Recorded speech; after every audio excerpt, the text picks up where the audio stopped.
Les titres de cette édition: promotion du tourisme inter. Nous allons à la découverte des sites touristiques dans la région du Nakambe. Dans le cadre du lancement de la 3e édition de la grande saison du tourisme interne, une délégation ministérielle s'est rendue entre autres sur le mont Boulgou, un site presque méconnu des populations. À côté de cette délégation, des fils et filles de la région fortement mobilisés pour promouvoir les sites. On revient sur cette excursion touristique dans cette édition. Et puis 17 universités et environ 81 instituts et écoles supérieures ont été visités pour le classement des universités et instituts privés au Burkina Faso. Le ministère de l'Enseignement supérieur a publié le rapport 2025 d'évaluation des universités et instituts privés, une évaluation qui suscite des réactions chez les étudiants. Éléments à suivre dans ce journal. Ce sont les titres de cette édition. Mesdames et messieurs, bonjour et ravi de vous retrouver. Bienvenue à tous. Et pour débuter, la mise en œuvre de nouveaux postes de péage commence aujourd'hui avec le poste de Boudtenga. C'est l'information donnée par le Fonds spécial routier du Burkina Faso. Cette opération s'inscrit dans le cadre de la modernisation de la gestion des infrastructures routières. En parallèle, une nouvelle grille tarifaire entre en vigueur à compter de ce jeudi 24 juillet 2025 avec des montants variant de 200 à 5 500 francs CFA selon le type de véhicule et le nombre d'essieux. Et pour poursuivre, je vous l'annonçais en titre. Chaque année, le ministère de l'Enseignement supérieur publie un classement des universités et instituts privés du pays. Si ce classement vise à promouvoir la qualité, il suscite également des réactions au sein de la communauté estudiantine. Nos reporters sont allés à la rencontre des étudiants, Cynthia Zungrana et Shekina Gandima. Ils sont nombreux à avoir découvert par divers canaux le classement 2025 des universités et celui des instituts et écoles. Pour nombre d'étudiants, ce classement est un indicateur utile et motivant. Pour eux, c'est la valorisation des efforts consentis par les différents établissements d'enseignement supérieur privé qui est mise en avant. Quand j'ai vu le classement des universités de cette année 2025, j'étais ébloui parce que ça montre que les universités ont donné le meilleur d'eux-mêmes. Les universités, toutes autant qu'elles sont, ont fait leur mieux pour se relever. J'ai trouvé que c'est un classement honorable qui met en avant le travail que les instituts fournissent pour les étudiants. Le classement, en tout cas, ça a été un bon classement. Ils sont basés sur certains critères pour pouvoir faire le classement. Donc, pour moi, le classement est bon. Ce classement reflète les réalités. Pour ces étudiants, voir leur établissement bien classé est une fierté. Ils y voient une forme de reconnaissance institutionnelle des efforts fournis par les équipes pédagogiques. Par rapport à mon établissement, je trouve qu'elle est bien positionnée. Parce que cette année, non seulement elle est classée 7e, mais elle est excellente, elle est d'excellente qualité avec une note, une moyenne de 18, quelque chose que j'ai vu. Alors que l'année passée, c'était un 16 et quelque. Donc quand j'ai vu la note, j'étais vraiment contente. Quand j'ai vu le classement de mon université, j'étais ébloui. Pourquoi? Parce que notre université est non seulement classée 7e au plan national, mais également 3e dans son domaine d'intervention, c'est-à-dire les sciences économiques et gestion. Donc cela vient renforcer ma conviction selon laquelle le Building Capacity Institute est une université d'excellence. Si certains étudiants accueillent favorablement les résultats, d'autres expriment un désaccord avec la position attribuée à leur établissement. C'est le cas de Carole Segda, étudiante à l'école supérieure de commerce, et Soukaina Nouktara, étudiante à Building Capacity Institute. C'est comme ça, il y a des critiques, il y a des rigueurs, on respecte les règlements, tous les étudiants sont bien propres, bien habillés. Moi, je sais que mon école, c'est une école qui enseigne très bien, qui devait être parmi les 5 premiers d'abord, mais je l'ai découvre 14e, vraiment je suis choquée et déçue. Mon établissement n'est pas bien positionné. Place de 7e ex aequo, je précise, n'est pas bon pour mon université. On devait être les premiers. Mais bon, ils sont quittés de mentions très bonnes à excellentes. C'est seulement ça que je vois qui peut me soulager. La majorité des étudiants plaident pour un classement plus inclusif, prenant en compte non seulement les documents administratifs, mais aussi le vécu quotidien des apprenants. Élan de solidarité, Yacouba Sawadogo, coach national de bras de fer, a fait don de 10 sacs de ciment à l'initiative Faso Mebo. Pour le donateur, ce geste contribue à jouer un rôle dans la construction du Burkina nouveau. Yacouba Sawadogo est au micro de Ruben Wilson Kodio. Déjà, il faut reconnaître que le sport même apprend à ne pas baisser le bras. Je viens ici pour répondre à l'appel de son Excellence, chef d'État, camarade Ibrahim Traoré. Son appel, il ne faut pas rester insensible. Raison pour laquelle aujourd'hui, je donne ce demi-tonne de ciment. Parce que moi aussi, je crois au Burkina Faso. Moi aussi, je dois participer à ce rêve de voir un Burkina debout. Solidaire et uni. Et je demande aussi à tout le monde, quel que soit le domaine que tu aimes, tout ce que tu donnes est important, c'est déjà bon. Donc c'est ensemble qu'on peut bâtir une nation solide. Donc j'appelle à tous les Burkinabés de se lever comme un seul homme pour ce devoir patriotique. Parce que si c'était fait à 50 ans, aujourd'hui on était dans un autre level. Donc maintenant, il n'est jamais tard pour mieux faire. Donc nous sommes debout, c'est jusqu'au bout.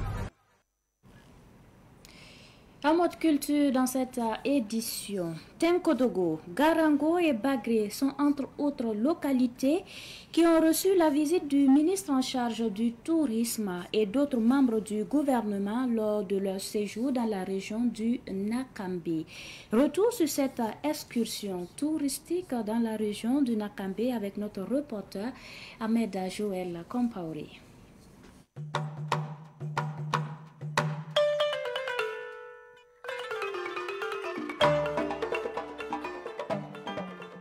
Aussitôt le top départ de la grande saison du tourisme interne donné, le ministre en charge du tourisme et ses collègues, accompagnés par le directeur général de l'agence Faso Tourisme, prennent d'assaut les sites touristiques de la région du Nakambi. Entre Tenkodogo et Garango, les visiteurs posent les pieds au Palais Royal et au Mont Boulgour, collines sacrées recouvertes de mystères.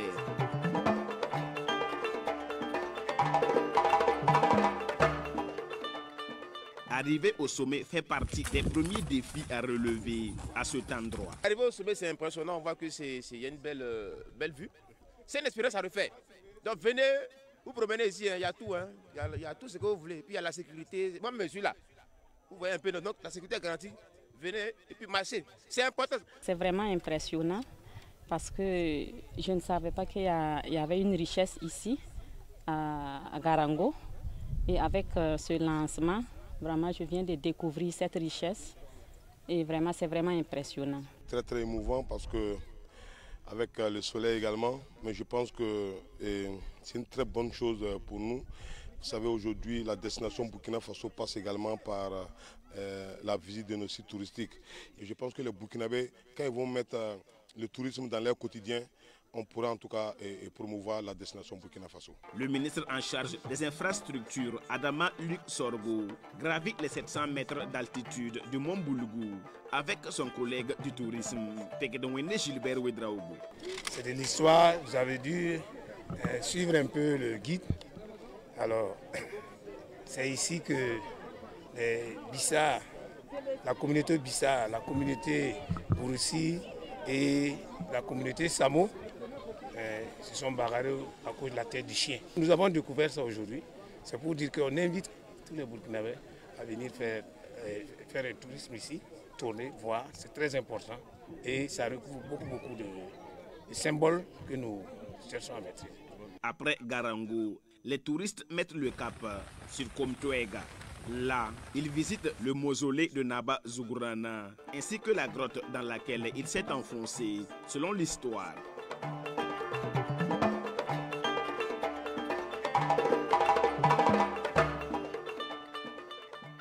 première journée aujourd'hui, c'est juste la cérémonie et la visite de quelques sites très symboliques, des sites patrimoniaux tels que les palais de Tenkodogo et de Garango et ensuite le mausolée de Naba Zumbrana. Voilà. Aujourd'hui, nous sommes fiers d'être là à Komtoega pour être témoins un peu de ce que aussi les détenteurs de l'histoire, de la tradition aussi ont à raconter. Et pour nous, c'est véritablement une très belle occasion pour s'abreuver à la source de l'histoire. Après cette visite à Komtoega, la délégation conduite par le ministre du Tourisme regagne la ville de Tenkodogo.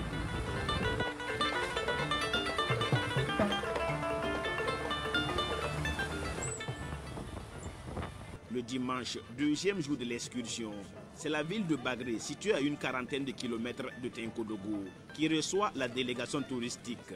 Les sites comme ce centre écotouristique, le barrage de Bagré, la centrale hydroélectrique et le centre d'étuvage de riz Mariam Nana sont passés en revue.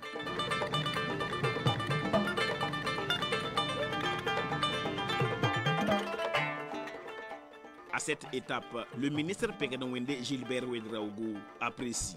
Ce matin, nous avons visité le centre écotouristique de Bagré, qui est une infrastructure hôtelière avec une capacité de près de 150 lits et qui offre également des commodités pour les séminaires, mais aussi découvrir l'ensemble de la ville ou de la commune de Bagré. Bagré, vous savez que c'est aussi le barrage hydroélectrique de Bagré et qui offre à notre pays une capacité en termes donc de production électrique d'environ 16 MW. Alors donc nous sommes venus avec tous ceux qui nous accompagnent. Nous avons visité le barrage et nous avons vu que ce n'est pas seulement un plan d'eau qui aide ou qui sert à la production d'électricité. Nous avons vu qu'il y a également des cages flottantes qui ont été installés là dans le cadre de l'initiative présidentielle en phase expérimentale, mais nous sommes totalement satisfaits et cela s'inscrit en droite ligne de l'offensive agro-silvo-pastorale qui a été lancée sous l'initiative du chef de l'État. Le ministre du Tourisme invite une fois de plus les Burkinabés à s'approprier leur site touristique. Je voudrais donc lancer un appel fort à l'endroit de tous les Burkinabés pour leur dire que la grande saison du tourisme interne est déjà en marche et nous souhaitons que jusqu'au mois de septembre, chacun puisse être fier de dire « j'ai visité 1, 2, 3 ou plus de 3 sites touristiques ». Alors donc ce serait véritablement du regret pour ceux qui vont encore faire l'option de rester à la maison. Comme je l'ai toujours dit, il faut sortir de vos maisons, il faut aller à la découverte du Burkina Faso, notre beau pays. À cette troisième édition de la grande saison du tourisme interne, un concours photographique est institué pour mettre en lumière les sites touristiques du pays. Afousatou Yassine Sourabié, venu de Bobo Dioulasso, remporte le premier prix avec sa photo prise sur la vieille mosquée de Dioulasso-Ba. Ainsi donc, de juillet à septembre, les 1080 sites touristiques du Burkina sont ouverts à tous.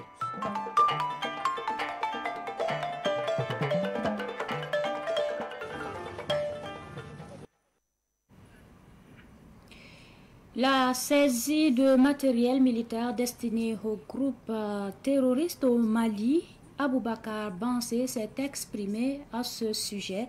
Il a félicité l'armée malienne et celle de l'AES pour leur collaboration dans la lutte contre le terrorisme. Propos recueillis par Yacouba Kiamtsore.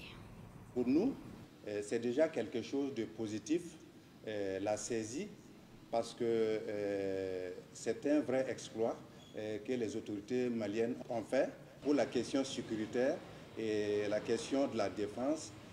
Nous pouvions vraiment les saluer car ça a été vraiment positif. N'eût été leur vigilance, ça allait être vraiment compliqué. Vraiment, les autorités maliennes, on les salue beaucoup pour leur vigilance. Côté renseignement, nous sommes très contents parce que quand les autorités maliennes sont sorties pour faire leur déclaration, ils ont parlé du renseignement de l'AES. Donc ça veut dire qu'il y a une synergie d'action entre les trois renseignements et nous sommes très contents car ça rassure les populations et ça rassure surtout les militaires et ceux qui s'occupent de la défense et de la sécurité. c'est déjà quelque chose de positif. Donc c'est quelque chose à saluer. Nous sommes très très contents, nous qui sommes les populations de l'AES, on l'apprécie à sa juste valeur. Nous pouvions appeler les populations de l'AES, surtout les populations burkinabées, les populations nigériennes et maliennes, d'aider ces gens qui sont venus pour nous libérer parce qu'ils sont dans le bon sens. Et cette lutte-là, elle est générale. On ne doit pas laisser les autorités de l'AES là se battre seules. C'est une lutte de synergie que nous devions les accompagner dans tous les sens. Côté renseignement, nous, populations, c'est à nous aussi de voir de quelles mesures nous devions nous adapter à la situation, les aider.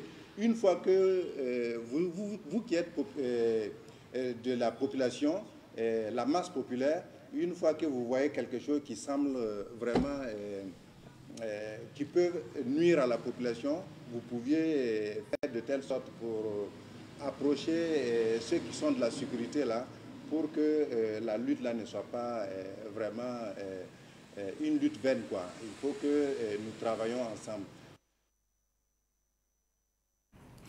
Avant de nous quitter, en sport, l'ex-sélectionné des étalons et de l'AS Douane, Kamou Malo, est annoncé en Guinée au club industriel de Kamsa pour la saison 2025-2026.